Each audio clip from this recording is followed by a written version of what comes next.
जी अस्सलाम वालेकुम, क्या हाल है? सब लोग खैरियत से हैं। इमरान खान साहब अपने वकीलों से नाराज़ हो गए हैं और वकीलों ने उन्हें समझाने की कोशिश की, लेकिन इमरान खान साहब समझने के लिए तैयार नहीं है।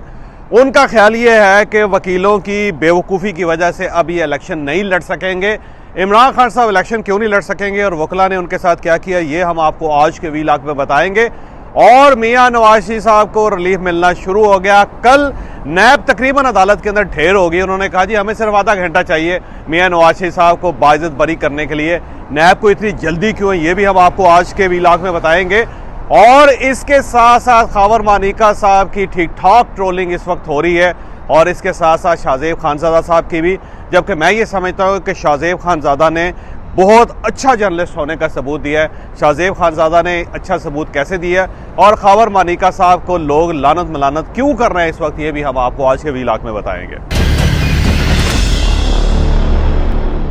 हम सबसे पहले इमरान खान साहब की तरफ आते हैं। कल इस्लामाबाद हाई कोर्ट ने इमरान खान को रिलीफ दे दी। इमरान खान साहब के वकला ने एक पिटीशन दायर कर रखी थी कि इमरान खान साहब का जो जेल ट्रायल है ये गैर कानूनी है, गैर आइनी है। इमरान खान साहब ओपन ट्रायल चाहते हैं। वो चाहते हैं कि आम अदालत के अंदर उन्हें बुलाया जाए और वो जेल से बाकायदा वहाँ पे पहुँचे और उसके बाद मीडिया को कवरेज करने की इजाज़त दी जाए। वहाँ पे वकला हों, वहाँ पे लोग हों और वहाँ पे वर्कर्स हों। लेकिन इमरान खान साहब की इस बात को, इस ख्वाहिश को तस्लीम नहीं किया जा रहा था और वो बार बार ज़ाहिर हाई कोर्ट जाते थे और हाई कोर्ट इस अपील को मुस्तरद कर देती थी। आपको याद होगा कि जस्टिस अमर फारूक साहब की सरबराही में एक रुकनी बेंच बना था जिसमें ये पिटीशन दायर की गई थी। तो जस्टिस अमर फारूक साहब ने उसे मुस्तरद कर दिया था और ये डिक्लेयर किया था कि इमरान खान साहब का ट्रायल जेल के अंदर होगा और यही जज साहब करेंगे। और उसके बाद फिर पीटीआई लार्जर बेंच के लिए चली गई। इन्होंने इंट्रा कोर्ट अपील कर दी और उस इंट्रा कोर्ट अपील का कल ज़ाहिर रिजल्ट आया और दो रुकनी बेंच ने डिक्लेयर कर दिया कि इमरान खान साहब का जो जेल ट्रायल है वो गलत है, इन्हें ओपन ट्रायल दिया जाए और अब इन्हें अगली मरतबा नेक्स्ट जो भी एक हियरिंग हो उसमें एक खुली अदालत के अंदर बुलाया जाए और जेल से बाहर निकाला जाए। और इसके साथ साथ अलबत्ता जो दूसरी पिटीशन थी पीटीआई की जिसमें कहा गया था कि जज अबुल हसनात जुल्करनैन साहब जो हैं वो ठीक नहीं है, वो उनकी जो अदालत है गैर कानूनी है, उसे मुस्तरद किया जाए, तो इसे मुस्तरद नहीं किया गया। ताहम इस फैसले के अंदर एक छोटी सी कुम्मड़ कीरी है जिसका मैं जिक्र करता चलूँ, क्योंकि इस फैसले के अंदर डिक्लेयर कर दिया गया है कि जेल ट्रायल मुमकिन है, वो गैर कानूनी नहीं होता, लेकिन उसके लिए एक सर्टन प्रोसीजर है, उस प्रोसीजर को फॉलो करना ज़रूरी है। तो अब जो फैसला है उसके ऊपर हुकूमत के दो रिएक्शन है। हुकूमत ने एक तो प्रोसीजर फॉलो करने का फैसला कर लिया है, उन्होंने कहा है कि जो प्रोसीजर्स है जेल ट्रायल के हम उसे फुलफिल करेंगे और उसके बाद फिर जेल ट्रायल स्टार्ट किया जाएगा। गवर्नमेंट की तरफ से एक तो ये फैसला किया गया है, लिहाजा जो उसके अंदर एक गड़बड़ थी उसको ठीक करने का फैसला किया गया और फिर बाकायदा इस्लामाबाद हाई कोर्ट को बताया जाएगा कि ये प्रोसीजर है जिसको हमने फॉलो कर लिया जो इससे पहले अमूमन किया जाता था, तो फिर इस हेयरिंग की इजाज़त हो जाएगी। लिहाजा ये याद रखें कि गवर्नमेंट अपनी मुकाम पे, स्टेट अपनी जगह पे डटी हुई है, वो इसे तकरीबन ख़त्म नहीं करना चाहती। उसका फैसला है कि जो भी ट्रायल होगा इमरान खान साहब का जेल के अंदर ही होगा। और अगर worse come worse cipher case के अंदर इमरान खान साहब का केस अगर स्लो चलता है और हुकूमत मजबूर हो जाती है कि इसे आम अदालत में, ओपन अदालत में चलाया जाए, तो फिर भी जो नैब का केस है उस केस में इमरान खान साहब की जान बचती हुई नज़र नहीं आती, वो उसी तरह जेल के अंदर ही होगा।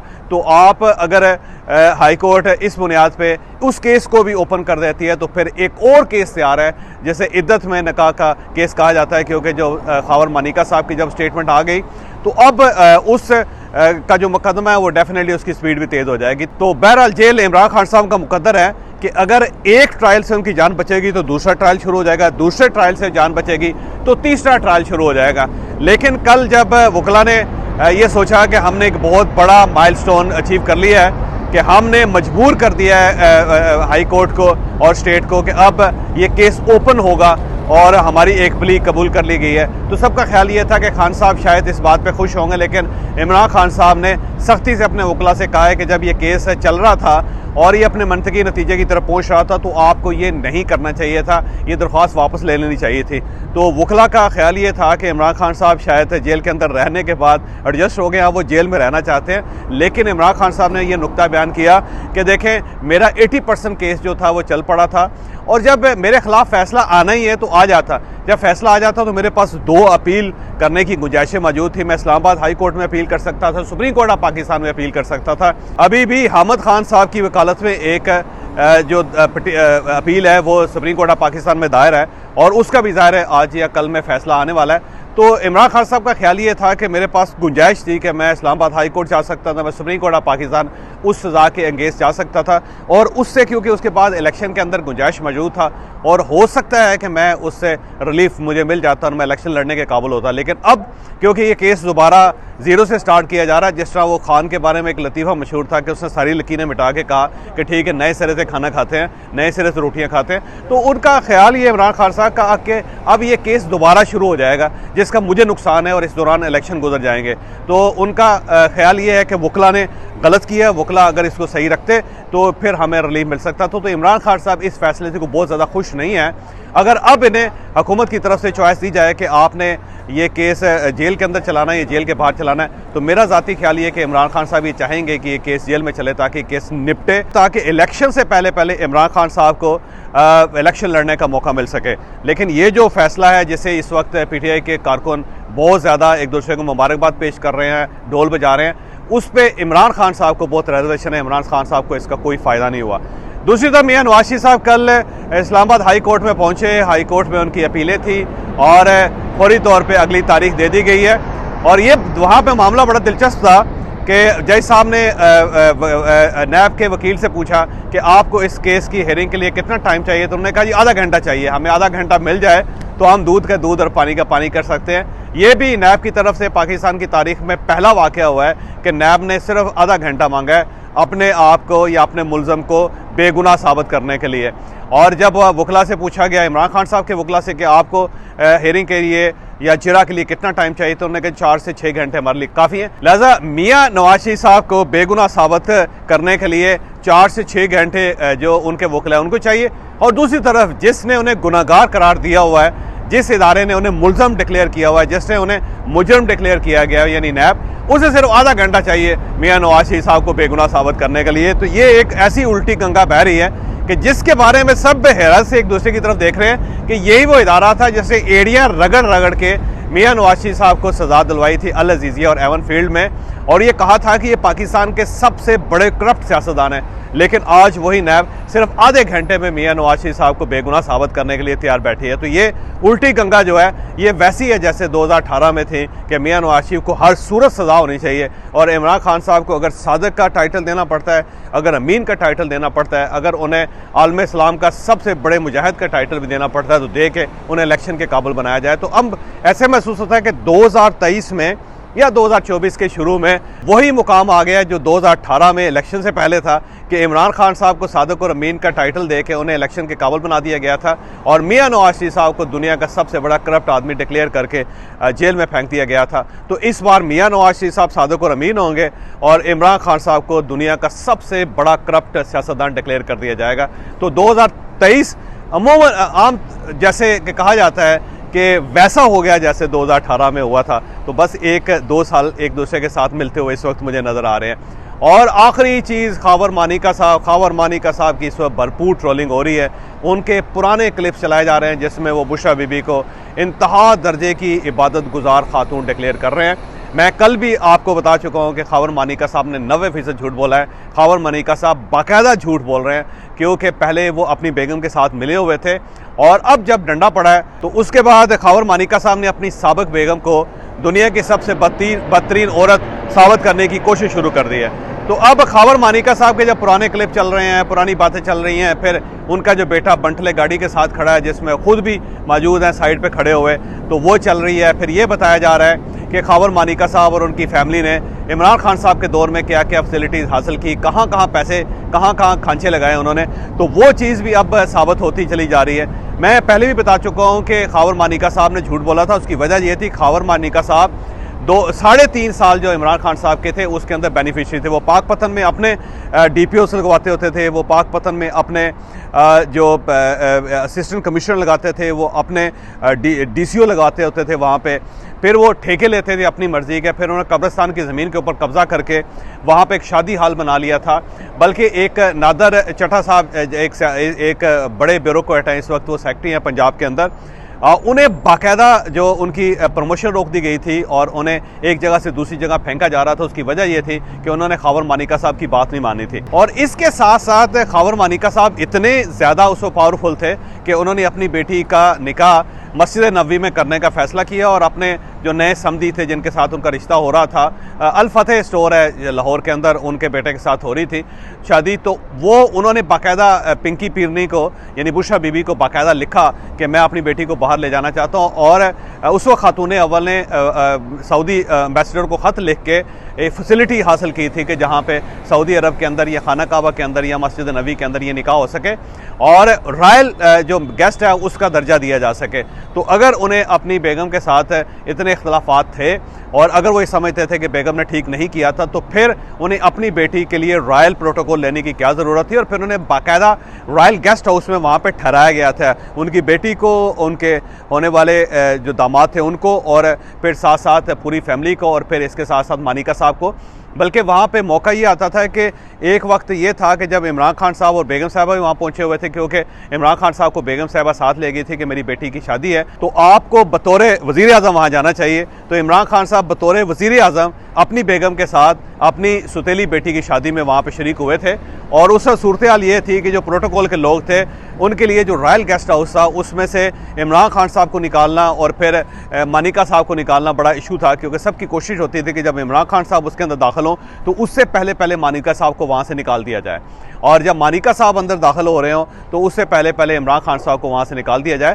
तो दोहरा अजाब था प्रोटोकॉल के लिए। लेकिन उस वक्त भी ये शादी हुई, बेगम साहबा उस शादी में शरीक हुई, उसके साथ साथ रॉयल उन्हें प्रोटोकॉल मिला। खाना काबा के मस्जिद नबी में, मैं चाहता हूँ मस्जिद नबी के सहन में ये निकाह हुआ था और सऊदी गवर्नमेंट की तरफ से उसमें तोहफे भी दिए गए थे।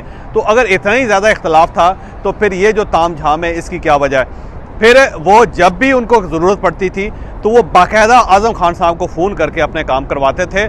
फिर जो टीके पंजाब के बड़े मशहूर हैं, जो प्रिंसिपल सेक्रेटरी थे बुज़दार साहब के, ताहिर खुर्शीद साहब, उनको भी फ़ोन किया जाता था, उनको SMS कर दिया जाता था या व्हाट्सएप कर दिया जाता था। और बुज़दार साहब और उनके सेक्रेटरी बाकायदा मानिका साहब का काम करते थे। तो मानिका साहब को मुकम्मल प्रोटोकॉल मिलता था। और बल्कि मानिका साहब की एक रिचुअल होती थी कि लाहौर से वो नंगे पाँव पाकपतन जाते थे पैदल चलते हुए। तो उस वक्त भी उनकी एक गाड़ी आगे होती थी पुलिस की, एक गाड़ी पीछे होती थी, उनको बाकायदा सिक्योर किया जाता था। तो अब अगर ये कहा जाए कि मानिका साहब के अपनी फैमिली के साथ, पुरानी फैमिली के साथ या बेगम साहबा के साथ इख्तलाफात थे तो ये गलत है। मैं दोबारा ये कह रहा हूँ कि मानिका साहब झूठ बोल रहे हैं और मानिका साहब बाकायदा अपनी बेगम के साथ राब्ते में थे। इमरान खान साहब से मुकम्मल उन्होंने फैसिलिटीज़ हासिल की थी। 3.5 साल में ऑलमोस्ट ये भी आधे एक प्राइम मिनिस्टर थे जिसका ये फ़ायदा उठाते रहे। फिर इनके बेटे जो थे उन्होंने प्रॉपर्टीज़ बनाई, उन्होंने बहुत सारे पैसे कमाए। दुबई के अंदर भी उनका पैसा है और इस वक्त वो पैसे बाहर निकल चुके हैं। जब पैसे सामने आए हैं तो फिर अब उससे इनकार कैसे किया जा सकता है। फिर जो मानिका साहब की एक साहबजादी है वो बाकायदा PTI के अंदर शामिल हुई थी और मानिका साहब को इसका पता था। फिर मानिका साहब के बेतहाशा बिल्स हैं जो हुकूमत की तरफ से या PTI के अपने वर्कर्स की तरफ से या SN जमील गुजर साहब की तरफ से अदा किए जा रहे थे। मैं SN जमील गुजर साहब से रब्ता कर रहा था, उस वक्त इन्होंने ज़ाहिर रिस्पांस नहीं किया, लेकिन उनका एक मैसेज आया जिसमें उन्होंने कहा है कि ये क्योंकि एक ब्रोकन फैमिली है, ये उनके इख्तलाफात हैं, इसके अलावा इसके अंदर कुछ नहीं, कोई रियलिटी नहीं है। तो वो मैं अगर ये कहूँ कि मानिका साहब ने भरपूर फ़ायदा उठाया था अपनी एक्स वाइफ का और प्राइम मिनिस्टर का, तो ये बात गलत नहीं होगी। तो फिर मैं कहूँगा मानिका साहब झूठ बोल रहे हैं और मानिका साहब के अगर इस झूठ का एनालिसिस किया जाए तो बहुत सारी नई चीज़ें सामने आएंगी। बहरहाल PTI ने उनको ट्रोल करना शुरू कर दिया है, जो मेरा ख्याल है टू मच है, इस तरह नहीं होना चाहिए। और आखिर में शाहजेब खानज़ादा साहब, मैं ये समझता हूँ कि शाहजेब खानज़ादा साहब ने बहुत बैलेंस इंटरव्यू किया, बजाय इसके कि वो उन्हें एक बहुत ज़्यादा ब्लैंकेट लीवरेज दे देते और मानिका साहब अपनी बात सुना के चले जाते। उसके बजाय जो उन्होंने क्रॉस क्वेश्चन किए हैं, शाहजेब खानज़ादा ने अपने आप को बड़ा अच्छा जर्नलिस्ट साबित किया है। और ये जो उनकी ट्रोलिंग की जा रही है इस वक्त है उनकी और उनकी बेगम की, ये बड़ी ज़्यादती है। एक जर्नलिस्ट का काम ही ये है कि वो चीज़ों को, हक़ाइक़ को सामने लेकर आए। और अगर उन्हें एक मौका मिला है मानिका साहब के इंटरव्यू का तो वो इस मौके को ज़ाया क्यों करते, बल्कि अगर किसी को भी जर्नलिस्ट को ये इंटरव्यू मिलता तो उसे ये इंटरव्यू करना चाहिए था, क्योंकि जर्नलिज्म इसी को कहते हैं। और बाकी सेलिब्रिटीज़ जो होते हैं उनके जो इस टाइप के स्कैंडल्स होते हैं वो सामने आते हैं, उनकी फैमिलीज़ के इशू भी सामने आते हैं और इनके बाकी इशूज़ भी सामने आते हैं। सेलिब्रिटीज़ का मतलब ये होता है कि अगर किसी ने तलाक दे दी, किसी ने शादी कर ली, किसी ने किसी को पसंद कर लिया, किसी का बच्चा किसी सेलिब्रिटी का गटर में गिर गया या उसने फुटबॉल को किक मार दी और किसी का शीशा तोड़ दिया, तो वो भी खबर होती है। और जर्नलिस्ट उसको कवर करते हैं। तो एक बड़ी खबर थी, बड़ा स्कूप था, शाहजेब खानज़ादा साहब ने ठीक किया, उनको ये स्कूप लेना चाहिए था। और उसके बाद उनका असल इम्तिहान ये था कि कहीं वो उनको ब्लैंकेट लीवरेज ना दे देते कि जो वो कहते जा रहे हैं चुप करके सुनते जा रहे हैं और नाज़रीन के सामने पेश करते जा रहे हैं। उसके बजाय उन्होंने क्रॉस क्वेश्चन किया और मानिका को बड़ी हद तक इन्होंने झूठा साबित किया। मानिका साहब के पास अपनी माजी के जो बयान थे उनका कोई जवाब नहीं था। तो मेरा ख्याल ये है कि एक ठीक इंटरव्यू हुआ है, टाइम पे हुआ है, गो इसमें कोई शक नहीं है कि वो कैद थे और कैद के बाद पाकिस्तान के अंदर अब ये रवायत बन चुकी है कि जो शख्स भी किसी की हिरासत में होगा, जिसकी इन्वेस्टिगेशन भी होगी, उसके केस का एंड अप जो होगा वो इसी तरह इंटरव्यू या फिर प्रेस कॉन्फ्रेंस की सूरत में निकलेगा। तो मानिका साहब जो हैं वो ज़ाहिर गिरफ्तार हुए, उसके बाद उन्होंने ये एक इंटरव्यू दिया और उसके बाद अब वो इत्मीनान से ज़िंदगी गुजार रहे हैं। ये चीज़ फिशी है, लेकिन अगर शाहजेब खानज़ादा के ऊपर प्रेशर था तो शाहजेब खानज़ादा ब्लैंकेट लीवरेज देते जो उन्होंने नहीं दी। तो मैं समझता हूँ कि शाहजेब खानज़ादा ने ठीक किया, उन्हें इंटरव्यू बहुत अच्छा था और इस इंटरव्यू को देखा भी गया। और एक एंकर का सबसे बड़ा क्रेडिट यही होता है कि उसकी जो स्टोरी है या उसका जो प्रोग्राम है उसे देखें। तो मैक्सिमम लोगों ने देखा, मैक्सिमम जगह पे कोट हुआ।